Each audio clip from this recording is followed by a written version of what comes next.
আসসালামু আলাইকুম বন্ধুরা, আজকে যেহেতু প্রচণ্ড ঝড় বৃষ্টি হচ্ছিল আর এই ঝড় বৃষ্টি হলেই আমাদেরকে খেতে মন যায় খিচুড়ি। তাই বাড়িতে সিম্পলভাবে কিভাবে খিচুড়ি বানাবেন এই রেসিপিটা তাহলে পুরোটাই দেখবেন। আমি এখানে দুটো ডালের মতন পুঁই শাক আর বেগুন তুলে নিয়ে এসেছিলাম। আর এদিকে খিচুড়ির জন্য যেসব সবজি লাগবে সেগুলোকে আমি কেটে নিয়েছিলাম। যেমন দুটো টমেটোকে কেটে নিয়েছিলাম, কাঁচা লঙ্কা, আলু আর দিয়েছিলাম আদা রসুন, এগুলোকে আমি কেটে নিয়েছিলাম। এরপর আমি পুঁই শাকটাকেও ভালোভাবে কেটে নিলাম, কুচি কুচি করে কাটতে হবে পুঁই শাকটা কাটা হয়ে গেলে আমি বাড়িতে যে রেগুলার প্রতিদিন ভাত রান্না করে সেই চালই দিয়েছিলাম আর দিয়েছিলাম সামান্য মসুর ডাল, এগুলো দিয়ে ভালোভাবে ধুয়ে নিলাম। এটা 2-3 বার মতন ধুতে হবে।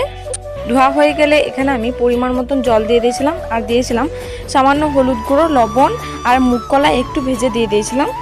আমি পাতিলটা ইন্ডাকশনে চাপিয়ে দিয়েছিলাম সেদ্ধ করার জন্য। আর এদিকে খিচুড়ির জন্য যে মশলা লাগবে সেই মশলাটা রেডি করছিলাম। এখানে আমি কড়াইয়ে সামান্য সরষের তেল দিয়েছিলাম। তেলটা গরম হয়ে গেলে ওর মধ্যে পেঁয়াজ কুচি, টমেটো কুচি আর দিয়েছিলাম কাঁচা লঙ্কার কুচি আর দিয়েছিলাম সামান্য আদা রসুনের পেস্ট, লঙ্কার গুঁড়ো, হলুদ গুঁড়ো, জিরে গুঁড়ো, ধনে গুঁড়ো, সামান্য মিট মশলা, সামান্য গোলমরিচ গুঁড়ো, এগুলো দিয়ে আমি খানিকক্ষণ কষিয়ে নিয়েছিলাম। কষানো হয়ে গেলে এর মধ্যে আমি আলুটা অ্যাড করে দিয়েছিলাম। আলুটা দিয়েও কিছুক্ষণ কষিয়ে নিয়েছিলাম। আর এদিকে ভাতটা প্রায় হাফ সেদ্ধ হয়েছে। এরপর আমি পুঁই শাকগুলো দিয়ে দিলাম।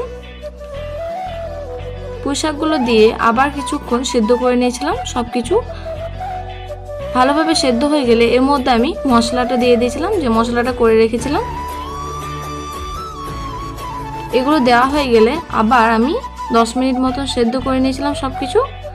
আর দেখো হয়ে গেলে কত সুন্দর লাগছে। এটা খেতে কিন্তু খুবই টেস্টি হয়েছিল, তোমরা অবশ্য বাড়িতে ট্রাই করবে। আর খিচুড়ির সঙ্গে যদি হয়ে যায় পটল ভাজা, বেগুন ভাজা, আচার আর ডিম, খেতে কিন্তু দারুণ লাগে।